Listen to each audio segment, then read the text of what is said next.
Mes chers amis, mes chers compatriotes, bienvenue sur la chaîne Une certaine idée de la France. La chaîne pour une nation indépendante et souveraine, la chaîne de tous les patriotes. Pourquoi avoir créé cette chaîne? Eh bien, j'aime la France. Et je suis attristé de voir tous les jours certains de mes concitoyens perdre espoir dans la nation et même parfois mépriser la France.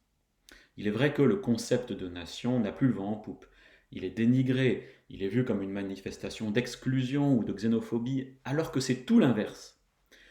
La nation, c'est une grande chaîne de solidarité qui lie les Français d'aujourd'hui avec ceux d'hier, mais aussi avec ceux de demain.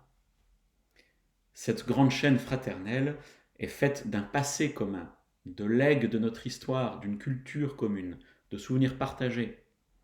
Mais elle est faite également d'exigences à l'égard de ceux qui la composent. Et pour réactiver ce sentiment national, il nous faudra parler de la France, de son identité, avec ferveur et avec fierté. C'est précisément le sens de la démarche voulue par cette chaîne. Qu'est-ce que la France? Eh bien, la France admet des identités multiples. À l'origine, elle était celtique. Et puis, elle a été romanisée, puis christianisée. Elle a longtemps été une mosaïque de petits pays très divers, très bien décrits par Fernand Braudel, chaque pays ayant sa langue propre, sa culture propre, son identité propre. Et puis, sous l'influence de l'histoire, cette diversité est allée vers l'unification, notamment au travers de l'action des rois capétiens. Je pense particulièrement à Philippe le Bel, qui s'est affronté au pape, au Vatican, pour affirmer son autorité au sein d'un État royal débutant.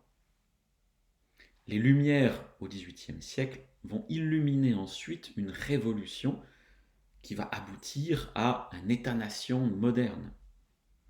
Et puis, le XIXe siècle, tourmenté au travers de ses multiples convulsions, finira par accoucher, lui, d'une république.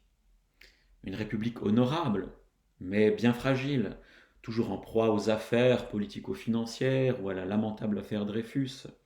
Et puis ce régime n'empêchera pas l'effondrement de 1940.